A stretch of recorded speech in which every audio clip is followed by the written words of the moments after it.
Cursed by the old gods of Bethany, we are four souls destined to review the 1001 Movie, albums, songs, and TV shows you must consume before you die. Until then, we are the Immortals.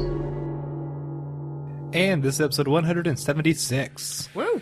Woo! Woo! Indeed. And how? I'm Austin. I'm Sarah. I'm GC. I'm Pedro. And together we are reviewing the 734th entries in the 1001 movies, albums, songs, and TV show thingamabobs that we must review before we die. Thingamabobs. All right, Throwing yeah. out there, keeping it in. Cool. Booyah. I mean, that works for me. So let's just get it all the way now. What are the 734th things we're going to review today? Well, to be clear, the Pokemon Yes, please. is Young Goose, who is the smaller version of Gumshoes. It's an Alolan Pokemon, so that's the ones from Hawaii. And like every generation has these stupid like it's got teeth ferret or raccoon, like, you know, That's literally a small- mongoose. Yeah, like small angry mammal Rodent thing. with like low, and they're always like low level, boring, normal Pokemon. And Young Goose and Gumshoes, I think, are the dumbest ones that look the stupidest. And So that'd be like the Rattata. yeah, it's like the Raticate. Rattata, and it's pretty ugly. And I don't particularly like it. Oh, I think it's got sharp teeth. But I would like you to know that although it will eat anything, it prefers fresh living things. So it marches down streets in search of prey. I'm going to start doing this. Which are Pokemon. I'm going to start reading the Pokedex entries, because Pokedex entries are wild. I'll only do one, though, I promise. Okay. I could do 4. Please So, you don't. know, if you have a Rattata infestation, just get one of these guys. We'll eat them all up. Great. Whether or not they're your pet Pokemon. Oh, never mind. One of these is just a description of me. It wanders around in a never-ending search for food. At dusk, it collapses from exhaustion and falls asleep on the spot. Aww. It me! That's very millennial. It me! Anyway, I think the What did everybody watch in the last 3 days? What? Wait, well, what about the Uh, criterions? And then we can also yeah, the say what criterions. we're reviewing and also what we watched. Yeah. We did that. The 734th Criterion Spine is The Shooting, a Western by Monty Hellman that I have not seen. It looks like it has a young Jack Nicholson in it. Cool. Ooh, hot. I know. Really? So, but the 700... Have you ever seen young Jack Yeah. Nicholson? Yeah, but I don't think he's hot. He's got something about Wait, it. what's the youngest you've seen him in? Oh, that's a good question. Oh, I've seen shit. pictures of him, like, very young, though. Like Easy Probably Rider? like The Shining. I haven't seen Easy Rider, but I have Googled pictures of young Jack Nicholson when people have said young Jack Nicholson is hot, and I've been like, no, he isn't. He still looks like a crazy person. That's how that went. All right. Not that there's anything wrong with being crazy. 5 Easy but he looks Pieces, like Easy he's Rider in a bad time. place. Oh, he's got it. No, Yeah. I'm not here for it. Except he's only got it for like 5 years, and then he kind of turns into like a 35-year-old dad immediately. Yeah, well, what you gonna do? But Jack Nicholson looks like he was born old. He's in come that on, genre look at of that man. jawline. Young whippersnapper. No, No? I don't like the no. I'm not here for that. His face is too. You know what it is? He's got a big forehead and then a really scrunched face. Like it's It's like does. if you took the feature part and like scrunched it down vertically, and then you took the forehead part and like stretched it up, but kept the whole face the same size. That's Jack Nicholson. Well, I mean, this forehead's like weirdly like. This is now maybe I've ruined Jack Nicholson for everyone. I feel like I think he he's looks got a like he was 16 by 9. dropped from a height. Yes, yes, that too. That too. So what are the 734th entries we're actually covering today? Oh sure. We watched Manhunter. The album is Suede by Suede. The song is 3 Days by Jane's Addiction. And the TV show is Planet Earth. Before we get to all that, though, anything else people want to talk about? Things you've seen, things that are not on the list, things that just you've enjoyed in the past week? Yeah. Mr. Mercedes. Oh, All go 3 ahead. days. Sorry, we're still Yes, watching that, so Yeah, Pedro, talk about Mr. Mercedes. it's good. I called it. Okay.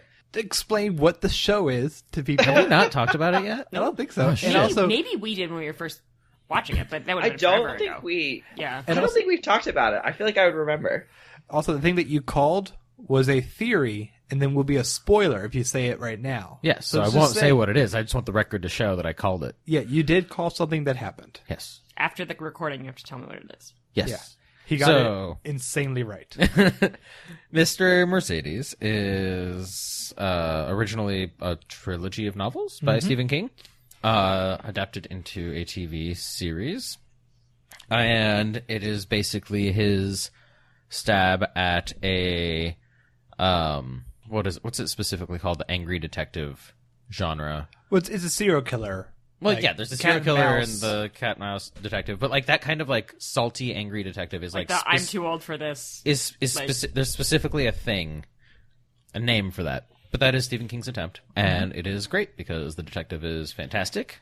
He is Irish, so you are never bored to listen to him. It's true. The serial killer is also fantastic, real creepy, real serial killery.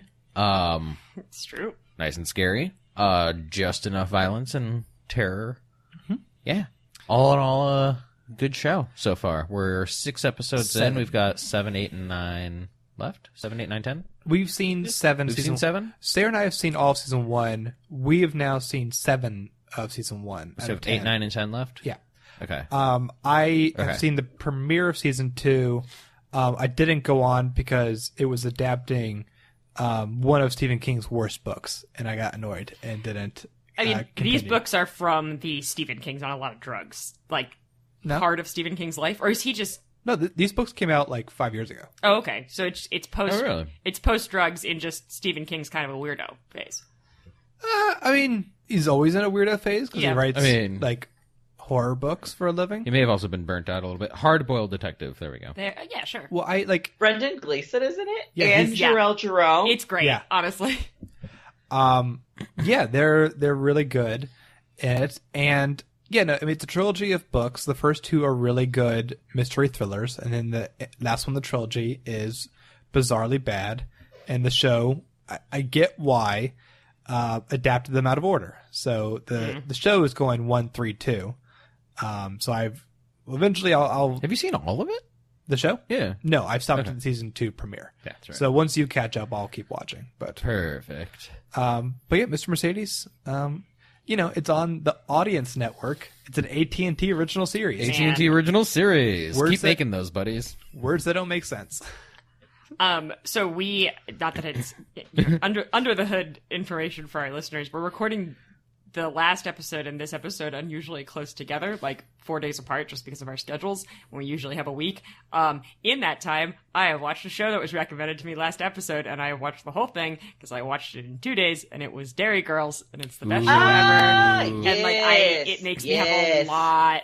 So first of all, it is jokes per minute, almost as good as Letterkenny. Like, in terms of, like, It's real good. just complete density of lines I want to make into a GIF. And there is a horrible paucity of GIFs on the internet that are Dairy Girl GIFs. And I want everyone to know that. But also, it also is, like, a show about being a teenage girl written by a woman, and it makes me have a lot of feelings on top of that, and it's great.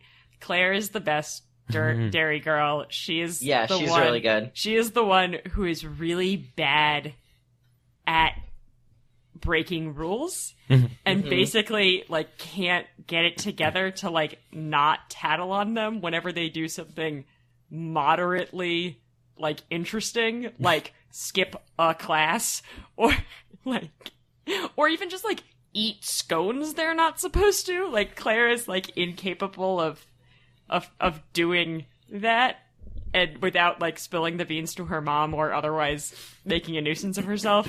It me. She is the most relatable Dairy Girl, I think. She's a delight. And I won't say anything about her major character development, but it's lovely. I really love the show for how it is mostly just really, really funny. But the way that it covers the troubles sort of in the background is really powerful and poignant, and really resonated with me, actually, as somebody who I grew up in DC, and I was in 8th grade at 9/11, and then we had the sniper attack and a lot of other things. When and I it very much resonated with me as like a teenager who grew up feeling very much like the world was like falling around in a very like personal, local way around us, without being like quite like in it, like just like that sort of anyway, it's a really good show. Also, I love Sister Michael, who is the nun. Every character in that show is perfect, and I love them. Honestly, Sister Michael is my favorite dairy Sister girl. Michael I have to take it back. The best. She's a dairy woman. She's the best. And I also love how I was like, obviously, then immediately went on Tumblr and tried to find, all of the good dairy girl content. And, the cast is clearly really close, but all of it, like, it's like, hey, look, it's the Dairy Girls at the Climate March or whatever, but it's always the younger cast and Sister Michael. She's always there, and she's like 20 years older than the rest of them, just like being there, being awesome, and I'm like, I like you. That's amazing. It also has one of the better, like, teenage girl, like, like superstar A student villains. Like, Jenny Joyce is hilarious. Basically, it's a perfect show. Everyone should watch it. It's really short. It's on Netflix. The whole thing is probably 5 hours long. It's 2 6-episode seasons with 20 to 30-minute episodes. Is there more coming? Yes, there will be a third season. Season 3 next year. It's one of the biggest hits Channel 4's had. Netflix, quote unquote, series. Well, it's a UK series. Netflix does put Netflix original series at the top does, of it, which is wild. The reason I ask is it is everything that's come out so far. Yes. Everything that's available. So Netflix does get the distribution rights in the US and so on and so forth. Yeah, they have the rights there. So whenever they do an import, they call it an original. Yeah. They just don't actually distinguish whether they put money in it or not. Nope. Yeah. They did not put any money into the production of this show. And are not going to put in money, I don't think, for Dairy Girls Season 3. Yeah. Nope. Pay for production rights, right? Distribution rights, I guess. That's it. And then they call it... There's no distinction that they allude to of, like, House Cards versus Dairy Girl. I know. This is clearly not made by Netflix. It's just, yes. Right. Yeah. It's like honestly one of the best things I've seen this year. I had a lot of feelings about it and I loved it a lot and I love it forever. And if there wasn't for Chernobyl, maybe it'd be my favorite thing I saw this year. Do you know the Troubles are widely regarded to having started in Derry? Yeah. So it's probably why it's right across, it's right on the border. Oh yeah, no, I mean like I sort of Northern. knew about, because I'm like a little bit older than the three of you. Austin and I were talking, like you remember some of the... I was saying, like, it covers a time period in which eventually, and one of the episodes is about Bill Clinton going to Northern Ireland, and I was like, oh, I remember when that happened, and because I was 7. You guys, I think some of you guys were 5, and that's different. Like that's like so not quite. And like I was an unusually plugged in kid, but I was very aware of the Troubles, mostly because one of the sides was because I'm an Episcopalian, and the joke is always that we're like super Catholic Protestants. So like that, like the idea that those two groups who my denomination, like I was a very churchy kid, I'm still a pretty churchy person, like that my denomination identified sort of with both of them, and the idea that they could hate each other so much that they killed each other was like wild to me. Really weird. Learned about the Troubles because I religiously watched Touched by an Angel as a child, and the lead angel is an Irish angel, and she goes to Ireland for an episode. I also got really in... My friend Susanna and I got really into a Sinead O'Connor CD that Susanna's mom had that had a couple songs about the Troubles and a song about the Irish potato famine that we were obsessed with, and had a whole like thing, because it had like a really like dramatic opening, and we would like do like, dramatic poses to it. That's my story about Sinead O'Connor and my understanding of Ireland when I was 7. Boston has the monument from the potato famine. Yeah. Like they gave it to us and it landed in Boston. We're like the second string for everything they don't want to put in New York. Like the monument to the Armenian genocide is in Boston. The Irish potato famine monuments in Boston. There are probably so many Irish in Boston. Like I know there are more Polish people in Chicago than there are in Warsaw. I'm sure there's something like that for Boston too, right? Like that, like Boston is more Irish than Ireland. Chicago too. Yeah. Interesting. Anyway, Dairy Girls is great. I went on for a really long time about it. Sorry. You're good. It's a great show. Should make it as a bonus maybe sometime. Somebody one day. That's true. Actually, it's really good. I watched a lot of this today. I think there's basically one late night talk show that's actually great right now. I think that's kind of a kind of outdated format of a show nowadays.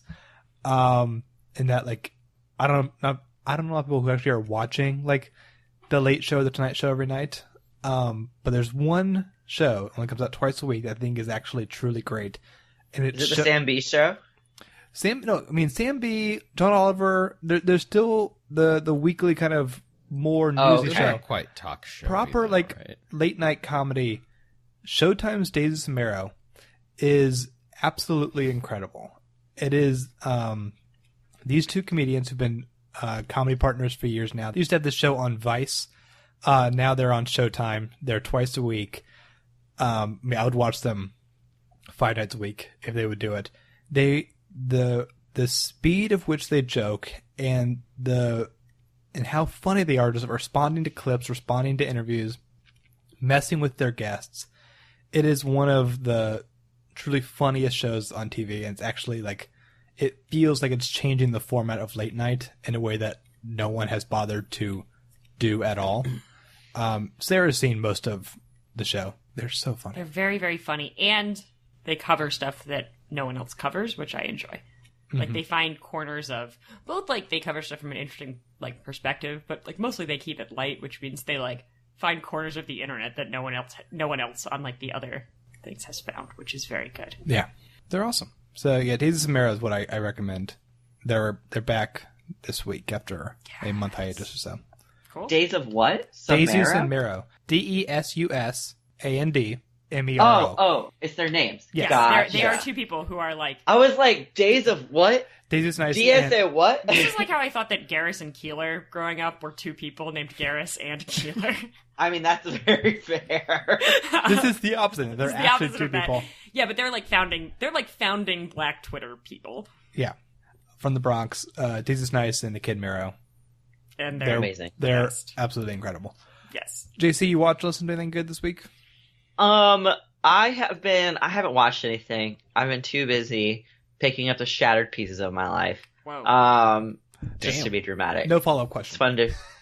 no follow-up. I will not be answering questions at this time. But I have been listening to a podcast more often, called The Dollop. Have any of you listened to that? Yeah. Is that... Did Joel Oliver used to do that one? Or am I mixing this up? Is this British? I think they might have had a British series, but it's not British normally. Oh, no, I'm thinking something else entirely then. Go on. It's like these two comedians, and the format is very simple, where like one dude like always has like a historical story to tell the other one who doesn't know what it's going to be before they start recording. And some episodes are definitely better than others, but this one I listened to this week was about the third wave, and it was really funny, and it was also like very informative, which is what I enjoy in a podcast. Yeah, so I would check that out. It's pretty good. Is that episode called The Third Wave? It is called The Third Wave. All right, I will check that out then. There's also a really good one about Colonel Sanders. That's probably like one of the best podcasts I've listened to this year. The best like just single episode is the one about Colonel Sanders. It's fucking hilarious. Awesome. Might check both those out then. Are you all ready to get into the movie proper this week? Yeah. I think so. We're all ready to take the leap. I was going to try to make a pun, but it didn't work. I'm so sorry, everyone. God damn it, Jason. My design. All right. We watched Manhunter. Intruder entered through kitchen sliding door. Nationwide victims. Yeah, this is Will Graham of the FBI. One killer.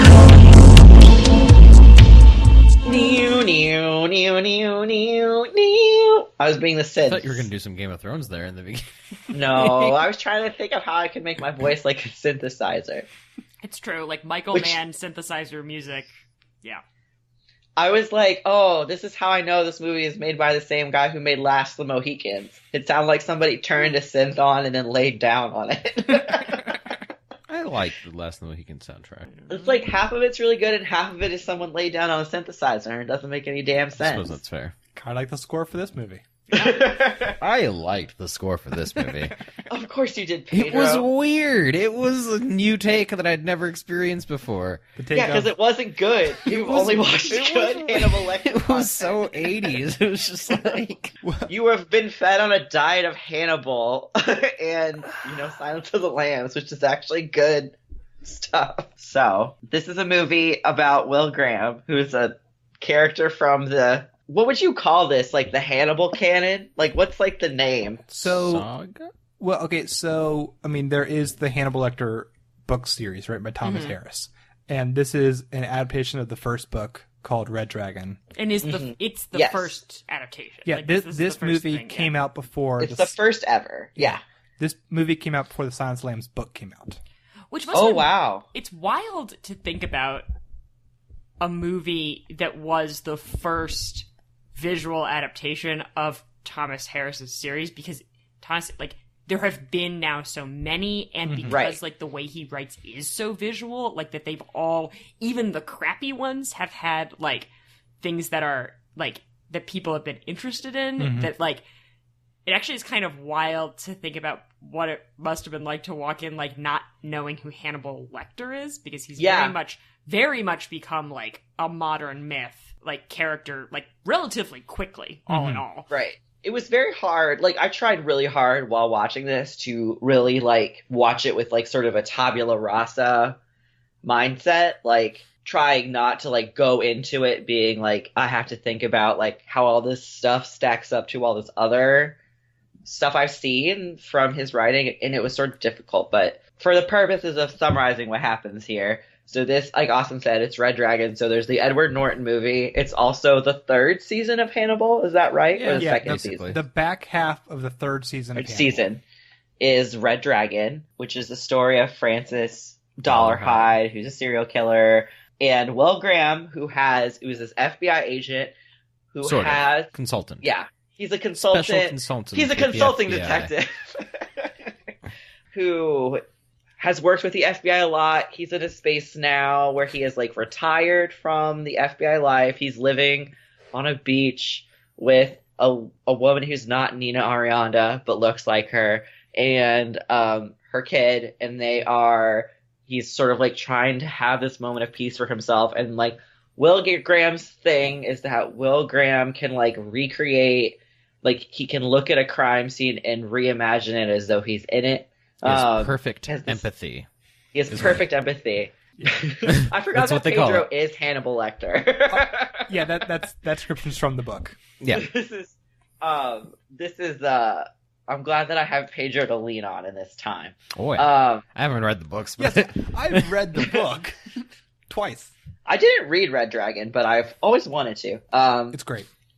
Especially because, my mom read Hannibal, which is the sequel to Silence of the Lambs, and she hated it so much that she hid it in her closet for years because she didn't want to donate it because she didn't want anyone else to read it, but she couldn't bring herself to throw it away. Wow. Oh, that's a lot. Yeah. It is so bad, and it's now not the worst in the series of books. Yeah. Because Hannibal Rising... So she can donate it without any guilt? Yeah. I mean, there's a worse one. Still real bad. My mom was just so upset. I'd be like, what happened? She'd be like, what they did to Clarice Starling. And then, she wouldn't be able to finish. Anyway, that is a different story in the saga. Okay, Will Graham has perfect empathy, can reimagine a crime scene as though he's in it, has this intrinsic understanding of what serial killers do, their motivations, and why they make their decisions. The FBI is chasing this serial killer named the Tooth Fairy, known as, his real name is Francis Dollarhide. He worships this red dragon from hell and follows these old symbols from William Blake poetry. Yeah. And they give him messages, or they've told him some sort of prophecies about how he's gonna bring back the red dragon. It's sort of complicated, but it actually doesn't matter that much. Can I just say, because the Tooth Fairy thing came up, I was thinking during this movie, what the world would be like if Thomas Harris had just named his book The Tooth Fairy instead of Red Dragon. And then also this movie, which is named Manhunter because there was another movie with a similar title to Red Dragon out the same year, was also called The Tooth Fairy. And, like, I don't think it would have changed anything about the power of the work. But I think like a whole nation would no longer put money under their children's pillows. Like, isn't that, like, you know? Well, I mean, a culture change. In this world, I also hope that family movie starring The Rock is called Red Dragon. That would make sense to me. But I feel like he would have done to the Tooth Fairy what, like, it did to clowns. Like, it would be a whole thing.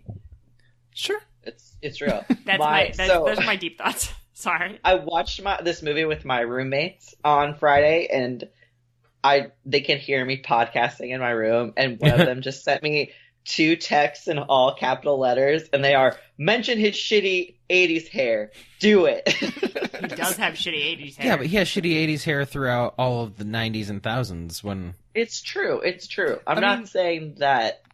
It's okay, Pedro. It's okay. It gets shorter and, like, curlier, right? Yes. He looks better. Anyway, so, I mean, I guess that's the movie. Oh. They lure him back. They need to catch the Tooth Fairy. He helps there. He's trying to track him down while, like, managing his own, like, mental health. He reunites with Hannibal Lecter, who's played by Brian Cox, Mr. Succession, Yes. or Mr. X2, if you're me. Yeah, Wow. that's what I think of him as. Colonel Kelly. Yeah, or whatever. I also have Yeah. that association. I didn't actually... Stryker, I William didn't Stryker. put it together with Succession, but I did with this. It was weird. Mm-hmm. Yeah. He's also the lead sheriff cop guy thing in Super Troopers. That's true. Yep. What a career, honestly. Mr. Story Man in adaptation. I was about to say that's the other big place that I know him from. Yeah. And there's even more. He's He's in everything. Mr. Dad in 25th Hour. I haven't seen it. Specific. He has 222 acting credits as of a few days ago. Yeah, he did a lot. Let's see if we can get them all. Let's just do that. Let's just go through Brian Cox's IMDb page. What a podcast. Well, it's crazy because the actor that plays Will Graham has, like, 40 credits, and most of them are CSI. CSI. He's Mr. CSI. That's how I recognized Mr. him. CSI and Mr. X2. I was watching this, and I was like, why the hell can't I place this guy? I know him from somewhere, and he's, like, solving crimes and doing shit and being all investigative. I'm like, God damn it, I know this man. Then you go, wait, enhance. Enhance. Yeah, basically, I'm like, That's a good joke. holy shit, it's CSI guy. Literally doing the job. Grissom, That's why he got the job. G. I kept like trying to remember his name, and I'd be like, Joel. Grissom. I always thought it was John Graham. Grissom. Oh, Gil Grissom. Like, it's just, they all sound the same. Gil Grissom. Sure. Gil Grissom. So he has to talk to someone he had put into, his last, like, big case with the FBI involves Hannibal Lecter, the mad doctor himself. Hannibal stabbed him real bad, which is why he decided to take a break and run away to a beachside. Which is a good As we all idea, by the would. way. Mm-hmm. And so he has to talk to him in order to learn some information about Dollarhide, but also, like, Hannibal is manipulating Dollarhide to kind of, like, reconnect with Will Graham, and that plays out very differently in the TV show. Like, it doesn't, nothing really happens in the movie. Like, a lot happens with that. It's sort of, I mean, whatever. And then, like, they go through trying to catch the Tooth Fairy, who's, like, he's working in a photo developing lab, and that's how he figures out his victims, blah, blah, blah, blah, blah, blah, blah. If all of this sounds exactly like the movie Red Dragon, it's because it's the movie Red Dragon. They did not vary the screenplay at all. It's also the third book. season of It's Hannibal. the book. No, but Hannibal takes a few more, like, Hannibal goes creativity bits, whatever. Yeah. Hannibal, like, changes things a little bit, but, like, the two movies, and from what I understand, the book, are exactly the same. Yeah, they're super faithful. This is very faithful to the book, obviously just under the extreme lens of a Michael Mann movie. Mm-hmm. But, like, plot-wise, this all happens and kind of where all the characters are, these things happen. The Brett Ratner film with Edward Norton isn't very good, but it's like... Oh my god, it's a Brett Ratner film? The Brett Ratner film.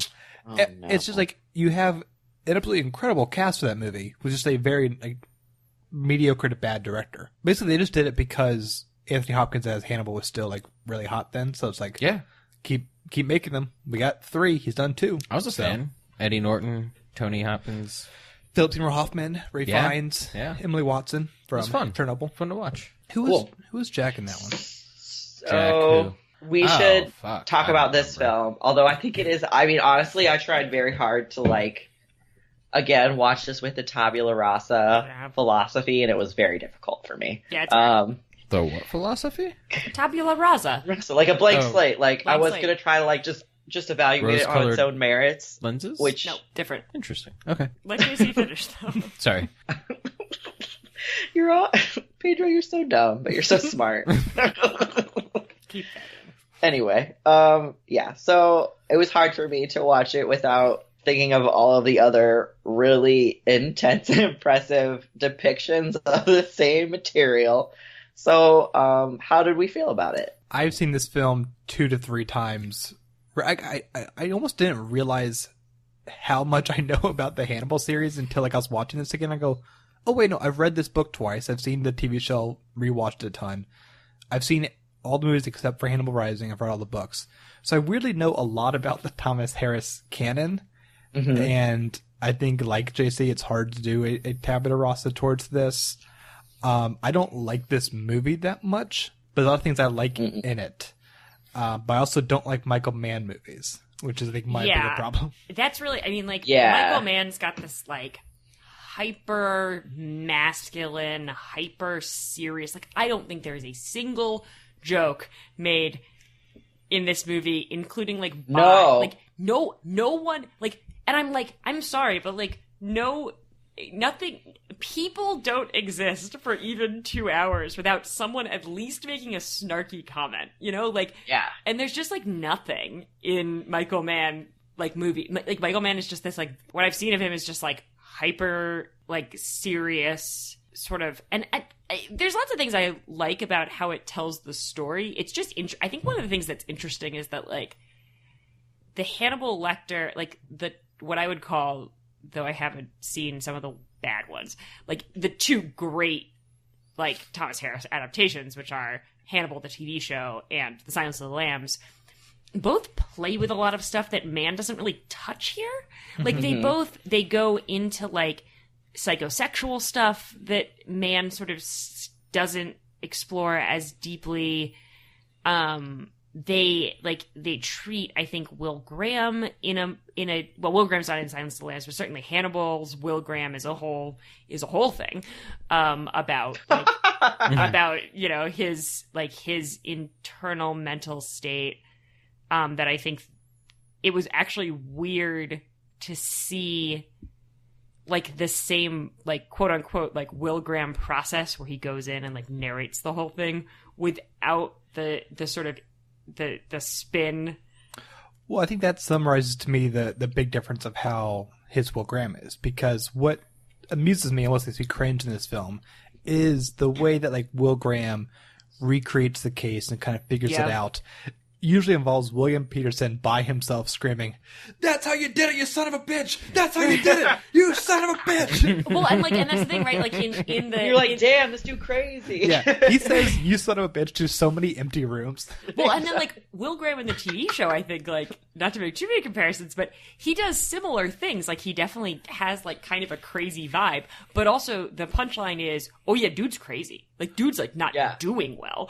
Like, well, I think I feel like the Hannibal, the series, is, like, a lot more self-aware about how, like, oh, this shit's nuts. Like, this is real nuts. As opposed to, like, this movie was just so full of, like, machismo and, like, trying to look cool that 86. I feel like he wants us to feel when William Peterson is screaming, "You son of a bitch," to the empty room, that, like, we're supposed to be like, wow, what a professional. Like, we're supposed to, like, come away feeling like he's sort of like a hero of some kind, or I don't know. It's just really different. Well, I guess that's something that, like, the difference between these kind of approaches is, like, Harris and the show really kind of believe in the concept of darkness and evil, whereas Mann in this movie kind of feels a lot more like it is a case with a procedural element to it. So it is like he can solve a case well, whereas Will Graham in the TV show and in the book have to, like, give up a fraction of their soul in order to witness the terrors that can be in our world. That is what it was, though. Yeah. This movie is an 80s procedural film casting the CSI procedural king of whatever investigation.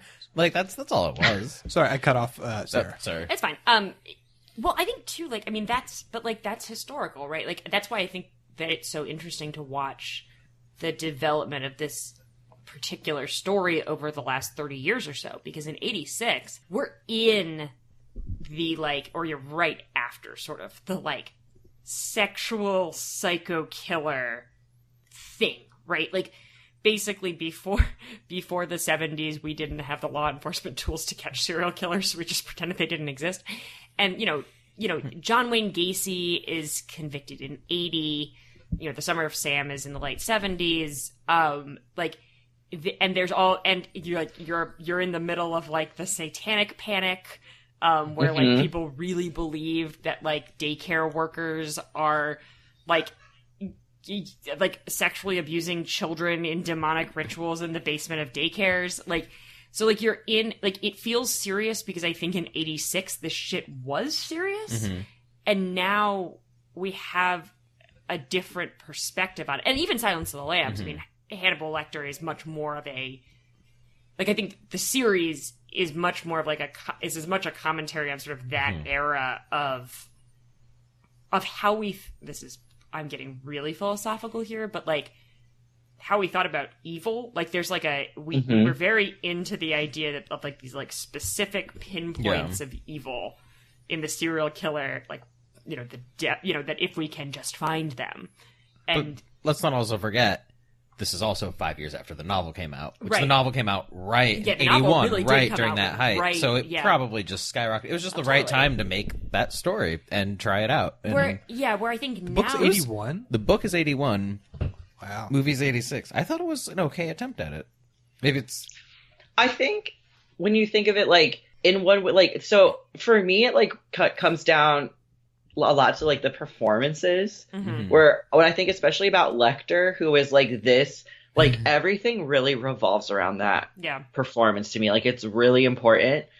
And it's not that, like, Brian Cox did, like, a bad job at all. Like, he was fine, but but it was, like, nothing in this movie is very memorable at all. Like, you don't watch him be Lecter and be like, oh, like, when you watch, like, Mads Mikkelsen be Hannibal Lecter or Anthony Hopkins be Hannibal Lecter, there's, like, a sense of tension and fear just when, like, the camera pans onto him. Like, well, they have enough time to develop. Yeah, those actors have, like, things, like, they have time to build so that, like, you can, like, palpably feel, like, the energy of, like, what they're doing and how much they're capable of. And in here, Brian Cox gets, like, 2 to 3 scenes. They're very short.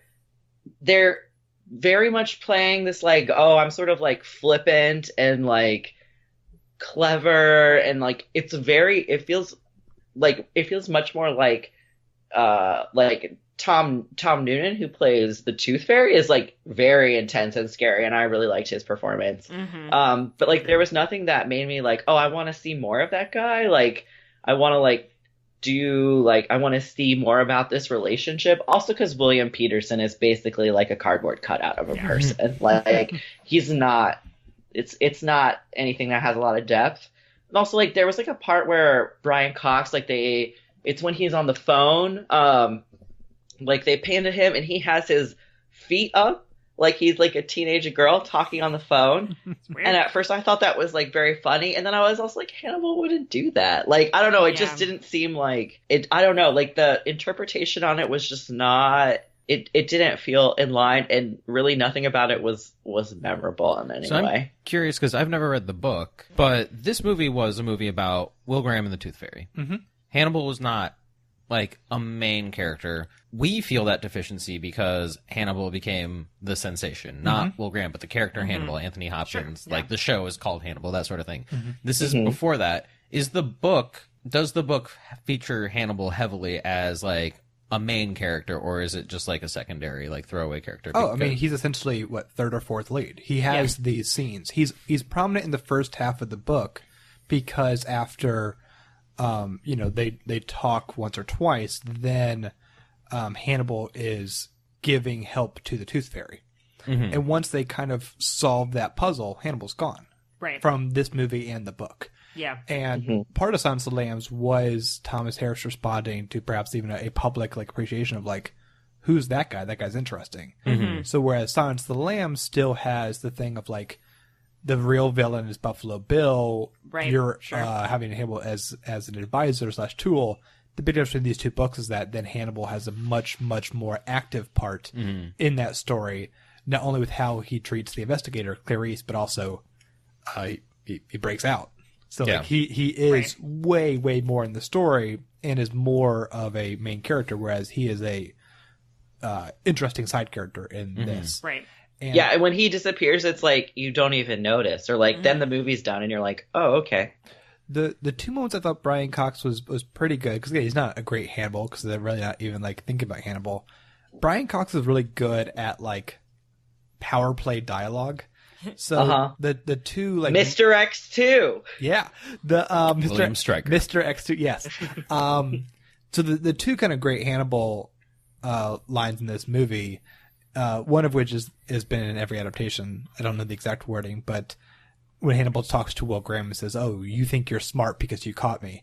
And Will Graham goes, "No, you had a major disadvantage. What was that? You're insane." Yeah, that's a great line. That is so great good. Line. And I think Brian Cox really is good at the line when Will Graham starts to walk out and he kind of screams, "You haven't even threatened to take away my books yet." That whole thing of we know the back You're and forth to do this, thing, yeah. And you haven't even done that, the obvious approach. Right. That kind of is in Brian Cox's wheelhouse. But I agree with all that you said, JC. But the one thing that as you compare the cast of this, Red Dragon, and Hannibal the TV series, Tom Noonan is my favorite Red Dragon. He's really good. Really? I think he was my favorite part of this movie. Yeah. He is so creepy, and he's so intertwined into his twisted motivations. It really is a desperation that is there, and he's so uniquely creepy. Whereas again, the other two guys, Ray Fiennes and Richard Armitage, are quite good. Those guys, those really good actors, are very good. They just have a bit more of a traditional I'm a serial killer role, whereas Tom Noonan just feels so personable in this. So even though this is my least favorite Will Graham and my least favorite Hannibal Lecter, Tom Noonan's real good though. I don't know, I kind of wonder if Tom Noonan played Hannibal Lecter in this, what that would have looked like. Ooh. See, I feel like I would have I would have appreciated it if Cox had more time to fill in to the role. Not having that is just makes it weird. It's just a what if, because I feel like he would have been actually pretty interesting. Because like you said, he's good at that sort of power play dialogue, and when the great parts about Nicholson, when that Hannibal's in control, even though no one else thinks he is, that's the spooky. You're but shit, Hannibal, what aren't you telling us? What is he doing back there? That weird fucking genius. I want to see what he would have done there, because it's the same sort of. I don't know.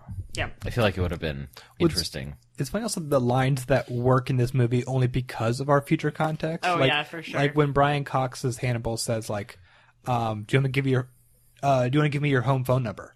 And Will just kind of walks the fuck out. We all know Hannibal Lecter, oh, do not even give him the area code. Yeah. They still give him a phone though, but that's part of the story. Well, and I do love. He has to do it for a lawyer, and I love that scene. I love the scene of Brian Cox figuring out where Will Graham lives by just being smart. With the gum and the phone. Oh yeah, it's fascinating. That's cool. I really liked watching just the beginning of, like I said, this modern myth. Even if I agree that the movie's not great, it's cool to see where sort of this all starts, because I haven't read the books, but I do think of Hannibal and Thomas Harris as movies and TV shows, because there've been so many, and because Silence of the Lambs is so much a part of our culture. Seriously, I mean, think about how much like, you know, I sometimes think of just like lines I knew from movies long before I saw the movie. And Silence of the Lambs, chock full of them, right? Like, he's very, like, Hannibal Lecter's a part of... Hello, Clarice. Like, I remember the first time I heard that. I'm like, yeah, like, I knew that when I was, like, it's the weird guy with a mask, right? But he does when things. He talks about her shoes, like, oh, so good. What's the song, too, during the scene? The Buffalo Bill where he's scene. dancing and he talks. Well, I mean, he has the line, "Would you fuck me? I'd fuck me." Yeah. The song that's playing in the background, I only think of that song in terms of Silence of the Lambs now. It's a very famous song. Yeah, I just can't remember what it is right now. Yeah, I mean, that film is absolutely incredible. Big fan of it. And yeah, this one, if we're going to look at like what works uniquely in this film, I think there's one sequence that I think is very good in this movie, because it is like what Michael Mann's most interested in. And it is because it's just such a brilliant, like, smart people doing a police procedural really well. And that is when they have the letter between the Tooth Fairy and Lecter. And they have 2 to 3 hours to solve it before Lecter gets aware that they have it. Which is really cool, yeah. I think that whole, like, race against the clock, how smart are you, how smart are your technicians, every step needs to be done quickly, and how can we figure out any of this? Lots of people, like, solving it and running out of the room to get the next piece. That sequence I thought was really good. And it's kind of funny, like, it's like one of the most the memorable images in the book to me was like glossed over in this when spoiler for halfway through the movie. Freddy, the obnoxious reporter. Freddie Lounds. He's such an asshole, and he's a good asshole in this, but he is like his death scene in the book is so upsetting because the Tooth Fairy like tortures him. He cuts off his lips. Yeah. Because like it's like you like you're a tattler and whatnot, and you're saying bad things in your lies and whatnot. Well, in Red Dragon, doesn't he bite his lips off? Yes, I think so. Yeah, and it's Philip Seymour Hoffman. Ultimately, then he lights him on fire, ties him to a wheelchair, and sends him down the hills. And we stand. Yeah, and it's I won't spoil it in the TV show, but the whole time in the TV show, because they made that character a woman, I kept thinking like, ooh, this is her fate, and then they subvert it in an interesting way in the TV show. Show's incredible. Also on the list. Oh yeah, that's right. The show does something totally different thing. 180. Because the show is so good and that like it adores the books so much, but it does fuck with you if you've read the books. So there are a few things that go like, oh, well, I know this has to happen one day because it's in Red Dragon. Right. And it does happen. Sometimes. No, it happens. It happens on screen in a fashion. Yeah. Yeah. And they did it for a number of things, and it's great. I'm honestly still not over the death of Beverly Katz. Like, she shows up in this movie, and I was like, yeah, here she is. So sad. I just mimed what happens to her in the TV show. And now Pedro knows who she is. That's a spoiler. Right. Sliced up. That is a spoiler. So, any kind of final thoughts on this as a movie? Liked it. Yeah, I thought it was fun seeing because, like, I mean, we've already talked about this, but we've seen all of these characters before in 3 different incarnations now, and I thought it was fun seeing, like Sarah said, the beginning of the era of the saga that is or whatever video adaptation of Hannibal and things, and they were all fun. It was that guy is Jack Crawford. I forget his name. That guy. He worked. He was fine. He's actually a great Jack Crawford. Yeah, I actually thought of that. I thought that too. I liked him. What's the actor's name? Everyone would know. Dennis Farina. Yeah, with the mustache. He's a major man guy, but yeah, I always think of him from Get Shorty. That's my first thing I think of him as. But yeah, he's always a cop or a gangster in New York. He looks exactly the same as always. Yeah, but he was good. Yeah, Lounge was fine. Yeah, Dollarhide was creepy. Like, yeah, it was not too bad. What's always crazy to me, I always forget this, even though I've read the book twice. I always think the tiger is a Brian Fuller creation for the TV show. Because it feels so Brian Fuller. No, but it's not. No, because it's in book. It's in Hannibal. Or it's in Red Dragon. Like, no, yeah, it's totally a thing. I just, like, I remember seeing it in the TV series. I'm like, tiger, it's such a crazy thing. You, Brian Fuller. And I go, wait, no, that was in the book. That's in every movie. The tiger's always there. The tiger's a thing, and it's always a tiger. Yeah. It's like, what's a metaphor for the fact that she's about to sleep with a serial killer? Oh, we'll make her touch a tiger. And she'll fly. Sleeping tiger. It's a very heavy-handed thing, but it's very beautiful. I liked it a lot. Oh, yeah. I did not think we were... if Pedro, if you had said that you didn't like this movie, I would have been shocked to death. To death? Yeah. Specific. That's the end of JC. Like, I don't think we live in a world where you wouldn't like this movie. That's fair. Yeah. Wow. It's a synth. Oh yeah, and the music was great. Yeah, The music was fun. Seeing them like have this weird, optimistic sounding '80s music for like when they had a break in the case. It's like the overall theme doesn't feel like this song, but I'm okay with it. Sure. The things you are okay with, Pedro could fill many books. It was fun. I wasn't expecting it. I liked it. Oh boy, whenever we do Miami Vice on this show, you're gonna love it. Really? Yeah, Michael Mann, he created the TV show Miami Vice, and that really kind of reformatted how procedures can even be like done on TV. You go, oh, it could be more of a style to it. It doesn't have to just always be like a very like cold, here's the scene. Having music like that and visuals like that kind of changed a lot of TV. And the music of this movie is very akin to the music he was doing in Miami Vice. Okay. How many hinges do you get, JC? I give it a 3-1. I was going to give it a 3. Oh, I'll give it a 3-4, I guess. You guys are monsters. 4.7. Oh my god! Cool. I am a fan of Hannibal, and if I go by my normal settings, there's a 4.7, a 4.8, a 4.9, and a 5. Probably. Pedro loves Manhunter the way I love Is it the Incubus. Hannibal show? Okay, maybe 4.7 is a little high. 4.6. Okay. Be true to yourself. 4.65. Okay. Do we think that Pedro is Will Graham? No. No, I Pedro, do not have perfect empathy. I just say, like, I would say no. No, Pedro prefers cannibalism over empathy. That seems right. I mean, I can't empathize with the cannibal. Pedro, I don't mean this in like a shitty way, but are you manipulative enough to be Hannibal? Probably not. I'm No. not smart No. enough. No, Pedro's good. I think Pedro's a good guy, fundamentally. Yeah. Fundamentally, Pedro is good. It's one of the laws of the universe. A lot of law is based around Pedro.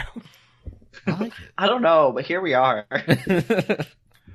The fact of whether I was going to live or die was going to depend on me being pretty sure Pedro was going to love this movie. Being the kind of intelligent that Hannibal is, or is made out to be, like, kind of terrifies me. Like, I don't even know how, like, I think you'd have to basically be someone who thinks you're a god if you're that level of just, like, insanely, creeps me out. Doesn't his sister get eaten? Isn't that why he becomes a cannibal? Something happens to his sister, and maybe he consumes her to remember her or something. I don't know. It's all dumb. It's the only person he's ever loved, apart from Will Graham.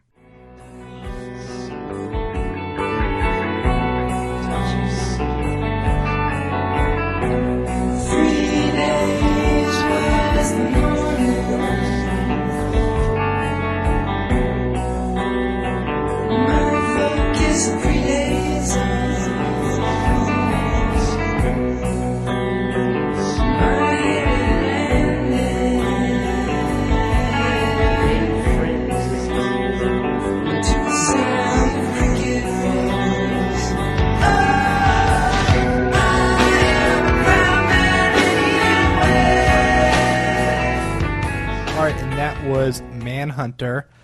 Sarah had to step away for the back half of this episode. We're going to catch her next week. That's when we'll do the album, Swayed by Suede. We're just going to move on ahead now with the song segment. Woo!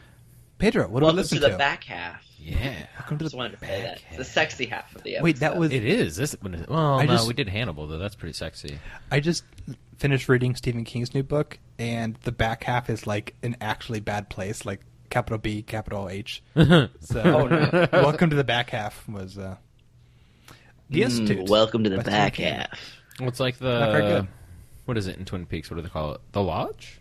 The Black Lodge. Black Lodge. There we go. So it's not the bad back place. half. No. Okay. But it starts with a B, and it's a bad place. Right. Okay, yeah, so I'm doing a song. Bullshit, you are. I mean, barely. This week we listened to 3 Days by Jane's Addiction. 3 Days is a song that came out in 1990 by Jane's Addiction, as I said. Came out August 2nd. Yeah, so like right around my half birthday. What the fuck? What? It was on my half birthday. It's shit. It was literally my first half birthday. That's cool. Is it? Pedro, yes. I can make a list of the people who care. And do you know how long that list is? 1. It's non-existent. I'm on that list. Yeah, my point exactly. So I'm non-existent. Yes. Sure. Fine. It is. So yeah, 3 days is fairly long, 10-minute long, alternative metal, funk metal, progressive really long. rock song. I guess I could lump it into any of those because it does it goes in phases. It has like sort of just changes feel about 2 or 3 times. And I'm just gonna get right into it. I loved it. You loved it. Wow. Really thoroughly enjoyed this song. It had, like, in the beginning, it had, like, the slow bass intro and then the grungy, like, feel that I was just kind of into, and I was begrudgingly walking to the podcast just like, but then it, like, turned into, like, this opera of a song. I had no idea how long it was, so the fact that it just kept going and changing and morphing, it was, like, it's a lot of sounds and music that I was very much into growing up. And, like, the kind of long-form song I was way, way into. Nowadays, I just don't have time for 10-minute songs like I used to. But, like, the big fullness of the sound, the guitar solo towards the end, which apparently was rated as, like, it's on lists of, like, best guitar solos of all times. It's just very much my kind of, like, song and sound. And I quite liked it. All 10 minutes of it. I liked Manhunter more than this song. That is so sad.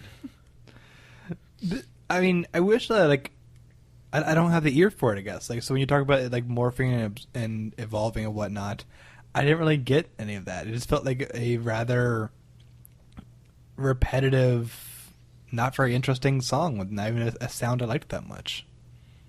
Yeah, there were parts where I was like, oh, it's picking up a little bit. And then I'd be like, oh, nah. Here we go. This is a fucking long-ass song. Is it really saying anything? No. Is the music that different? No. We're just all here for 10 minutes and 41 seconds. 49. A song. I'm fucking sorry, dude. I think it might actually be 46. Pedro, you're the villain in this segment. 46 minutes. Austin, how does it feel to no longer be the villain? He's still the tyrant. I don't think so, man. I'm the accuracy tyrant. Where's my sword? Fuck off. I'm not a tyrant. I'm just a villain. I do things. I'm like Hannibal. I eat people. Oh, no. Wait, what? I said, oh, no. I'm like Hannibal is not a thing people should say. I mean, he's a very well-renowned doctor, very good at his job, very cultured, highly intelligent, great friend, except for the murder parts. Yeah, see, here's the Pedro, thing. this is a little gay. my good. I mean, bruh. I secretly want to be Will Graham. Let's be true. Oh, It's not a secret if you broadcast on a podcast. Sorry, the truth comes out. I'm loving this turn of events. I'm here. See, that's what happens when you discuss. I just like 10-minute leaned a little closer to the songs. microphone with my head on my chin, like more. Like if I got a little closer to it, more details would come out. I mean, maybe. You heard it here first, folks. Did you listen to Jane's Addiction? No, as a kid, Yeah. shit. No, I'd heard of them, but there's never actually a way. I don't know. I'd never really listened to anything of theirs. If I have heard something of theirs, even like their most popular songs, cool, I might recognize it. I just wouldn't know that it was a Jane's Addiction song. Mm-hmm. They sing the theme song to Entourage. Fuck that shit. That's them. Yeah, I yeah. only know because I always watch the subtitles and it says like, whatever by Jane's Addiction plays. Oh, yeah. I don't remember what it sounded like. yeah. Song Wait, didn't we do the Entourage? No, we did the show, and I started it, yeah. Yeah, the theme song is in the TV show. It's also in the movie, too. I think I watched one episode, so it didn't really... No, I remember that episode of the podcast. You watched like half of it an episode, and then your girlfriend said, "We're not watching this anymore." Yeah. Yeah. So no, it's just something that they're a group that I missed. I never really heard much of them. I think I no like the idea. Entourage theme better than this song. I do too. No idea what it sounds like. What else are some of their like more popular songs? This is the end of my Jane's Addiction knowledge. Oh, they started Lollapalooza, but that's failed now. They started Lolla? Yeah. I mean, Lolla's still going. What do you mean it failed? Whoa. It was funny because when you said failed, like the mic clipped, so your voice went really low, and it sounded like you had become an evil supervillain. I am becoming. You're like, why would you say it failed? Like, and I was like, oh no. I am the Great Red Dragon. Stop. Stop. I'm not the Red Dragon. Yeah, Lolla's still going. I want to exit this narrative. What? It is still going. I thought that it wasn't very popular anymore, though. Oh, man. No, it's like... You see the kids flocking. It's still pretty... I've never been. I don't know if I ever want to. I feel like I've missed that age where it would have been like okay and / or appropriate because it's a younger crowd from what I hear. Sure. I'm Googling it. Yeah, you can always tell when cause that's here, right? Yeah. It is. You can see there's just crowds of youngsters with backpacks and shit just like walking downtown in the loop, and I'm like, you don't belong here. I remember I left like a movie at the Gene Siskel a year or two ago with some friends. I was like, we're all like discussing like, man, what an incredible piece of art that was. Then we get on the red line. It's just filled with like kids wearing glitter and like screaming. I'm like, oh god, it's Lolla. Didn't know it was Lolla this weekend. Okay, a lot of people are at Lolla. Ariana Grande. Oh yeah. 21 Pilots. The Strokes. Apparently half a Janelle million Monáe, people attended. Lil Wayne. It's a big, like... Death Cab for Cutie, Tenacious D, Hozier. Probably Meek Mill. Is it the biggest? Every time we speak, I'm just going to name another musician. I think it's the biggest event in the city. Joji? Not event. Houses? Cousin Stitz? I might be wrong. Role Model? What do you think, Austin? Perry Farrell's Kind Heaven Orchestra? I'm curious. Maybe I should go sometime. Meek Mill? That was 2 things. Fuck you. Damn the it. Chainsmokers and J Balvin, you horse shit, man. All right, well, we got to go to Lolla now. No. I got. Why? Is it because you want to see the nude party? Oh, they have a nude party? Max Frost? Yeah. Bayon? Yes. Des Rocks? No. Mitski? Maybe. Rosalia? Who? Fits in the Tantrums? 5 Henges. King Prince? Fuck off, you're not giving this 5 No, Henges. I'm not giving it 5 Henges. That's my new band. It's Fuck Off, you're not giving this 5 Henges. I mean, that's a good band name. Oh god, Sharon Van Etten is coming. I love her. There you go. Why the hell don't you come visit us? We'll go to Lolla. I was going to, and then I quit my job, so I had to wait. Well, I mean, it's not until spring. Okay. Late spring, early summer. I'll go be a Not youngster until late covered spring, in early glitter. summer. No, midsummer. No, wait. Midsommar. When the fuck is this shit? It is soon. August 1 through 4th, 2019. So it's already happened. All these people already came. Yeah, for 2019. I'm saying it's like next year. Oh, you were looking at the 2019. Got it. Yeah. Shit, I missed Tenacious D. How many hinges do you give this? Okay, I actually give it 4.3 hinges. 4.2. My god. 3. 4.3. Jesus True to wept, myself. honestly. All in all, good week for me. Yeah. 2.5. You fucker. I give it a 2.3. God damn it. Pedro, you only like bad things. It's why you're the chaos element. Yeah. All right. Now it's time for the TV show. This week we watched the piece of shit called Planet Earth.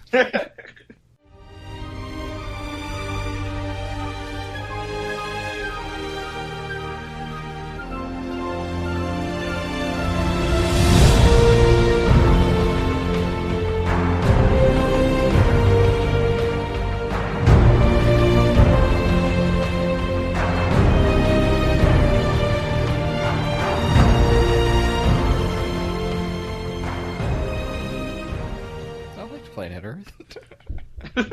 This piece of shit. We watched Planet Earth about living on this bitch of an Earth. Why's it gotta be so, like, vulnerable and shit? Yeah, should have a stronger ecosystem. A better atmosphere, It should know that we're bad and be able to fight against us. Should be able to deflect asteroids. Yeah. Earth kind of sucks, you guys. No, Earth doesn't suck. We suck. Spoilers. I can talk about Planet Earth. Planet Earth is a 2000. Oh, I forgot that it's your segment. I was wondering where that was going. I was like, oh, we're delaying because they're not here.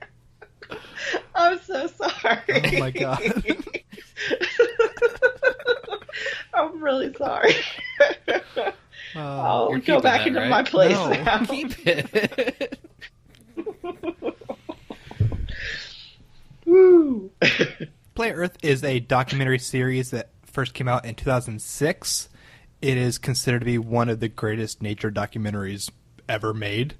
It is a stunning look at different spots on the planet. It had a sequel season that came out in 2016, and a new one is in the works to be out in 2022. But they've got a part 3? They're working on part 3. Nice. Season 3. Season 3. Planet Earth 3. Planet Earth 3. Return of the Planet, I guess. Planet Fights Back. Yeah, this is absolutely a stunning piece of work. It looks at different kind of spots on the planet and looks at all the animals and the ecosystems there. And unlike something that we covered like last week's show, Wild Kingdom, was very much a classroom style look at nature. This is something that spends years and years and years making this show, because it does an insane amount of research, an insane amount of patience to find these moments and these narratives of these animals, and get to see some of the most stunning pieces of footage that you will ever see on this planet. And it's incredible. I've seen the whole thing. I rewatched some of season 1 for this episode, and yeah, Planet Earth's still great. What do y'all think of Planet Earth? Can I tell you my hot take? Please. Hot like our planet take. Mm-hmm. I think that the first episode of the Planet Earth, the first one, is like the best first episode of any show ever. Yeah, I mean it's really good. Yeah, that one's pole to pole. Yes, that's one of the ones I rewatched, and yeah, I mean, that episode like instantly like, filled me with some joy, because just to watch like those bears come out of hibernation and then like slide down the hill as they kind of woke up, and to have Richard Attenborough as the narrator talk about how like this could be because they're like stretching after like months of hibernation, or just because they're enjoying the environment, is like, yeah. Is he related to John Hammond? Yeah. Yes. Brother? I don't know. Are they? So. I think so. But yeah, it's narrated by David Attenborough. Sorry, I always mix it up. This is David Attenborough. Yeah, Richard. Yes. Richard Attenborough is Dr. John. John Hammond. Not Doctor. Wow, Mr. John Hammond. They are related, right? Like, I'm pretty sure. I mean, I'm looking at Pedro for this one. Richard. Well, no, not Richard Luger. Yeah, no, his elder brother Richard is an actor and director. I think that. So in the first episode, so like Planet Earth traditionally does its episodes by like ecosystem or like a geographic region. So like there's a mountains episode, there's like the ocean floor episode, there's a jungle episode, there's an islands episode. Like it's very specifically geographic. And the first episode of the first series is called From Pole to Pole, and it's like this big overview of all of these different ecosystems as you like go down the longitude of the world. I feel like Planet Earth is really at its best when it really makes you experience just by showing you these really like these experiences through nature that like literally just like the bittersweetness of being alive. Like, you see the joy of, like, those bears waking up. They're so fucking cute. And they're just, like, tumbling around. And, like, and then you see like a baby caribou get eaten by a wolf. And those scenes used to be like very upsetting to me. I once got really drunk and watched the first episode, and the part of the episode where that baby elephant goes the wrong way, I was like screaming with like tears running down my face. It was so sad. But then there's just like, I don't know, like that's the circle of life. Like now I watch it and it makes me sad, but it's like, you see how it's all interconnected. Well, and that's kind of I think what elevates this beyond so much is that there's such an artistry to it, and it's not like, and it doesn't feel cheap in a way of like, well, this bear is not cheap. Like, well, I mean, like, well, literally, but like cheap editing. Like, this bear is named Billy. His favorite color is green, and now you like him because you know his name's Billy. His favorite color is green. Like, I feel like they couldn't do that. Well, I know, but like a lot of nature shows, like, do kind of have a cheap thing, especially. Look, okay. This is groundbreaking. What I remember when Planet Earth came out was, hey guys, BBC spent 20 fucking years scouring the planet, picking up, like, footage in a resolution that didn't even know existed back then, chucked it on Blu-rays, and, like, disseminated it worldwide, finally. Like, that kind of effort and time that they put into it, I don't think anyone in their right mind could have turned on the cheese factor. Right? I'm agreeing with you. Yeah, but like, I'm not surprised. I'm not like, oh, look, they just did sounds it really well. I'm antagonistic just like, well, I mean, like, that's what I'm saying. Is what makes this so different is that even like when you have a narrative thing where you follow a family or you follow a specific animal, it still leaves like ambiguity. It isn't saying this is exactly what it is thinking or feeling, and it adds an artistry to the editing and the filmmaking that's stunning. I mean, some of the biggest quote unquote action scenes are as good as a Hollywood blockbuster kind of thing. To have like those dogs chase that, I forget the actual name of the animal, but like that deer like creature. Oh, the impala. The impala, yeah. It's incredible. And they were. They're like hyenas or they're wild dogs. I think they're wild dogs. Yeah, actually. I kept calling them wild dogs. Okay. Yeah, and that is amazing. And in Planet Earth 2, the thing of the newly born lizard being chased by a fuck ton of snakes is one of the best edited things it's so stressful I've ever seen in my life. I've rewatched that scene now like 4 or 5 times because I just like show it to people. I put the Blu-ray in and go, we're all going to watch this 10-minute thing real fast. 4 or 5? Yeah. More like 12. I've shown this 12. How do you know this? I don't know. I feel like 4 or 5 is like lowballing. How many times I've watched it? Yeah. That's a very stressful scene. My favorite, what I like about the second season Planet Earth. Yes. Is, I feel like, so it definitely has more of like that climate change vibe, which I think it is very effective, the way it talks about it. And it's also like, it really leans into like some of the cheekiness. Like there's some really funny moments in the second series, like the whole opening, like, do you remember the sloth? That the like sloth? Suddenly the sloth, and it's suddenly like they're like, how will it get across the river? And then it cuts to the sloth like swimming with these like this like huge swell of dramatic music behind it. It's so funny. And then like it swims, of course. And then there's a moment where in the cities episode where they are filming pigeons that are next to a river, and the pigeons are like, they're like bathing themselves and they're like glistening in the sun, and it like zooms in real close on this pigeon that's just like elegantly like flicking water off its feather in slow motion, and then it immediately is eaten by a giant catfish. It's so fucked up. But they really lean into that in the second season, which I like a lot.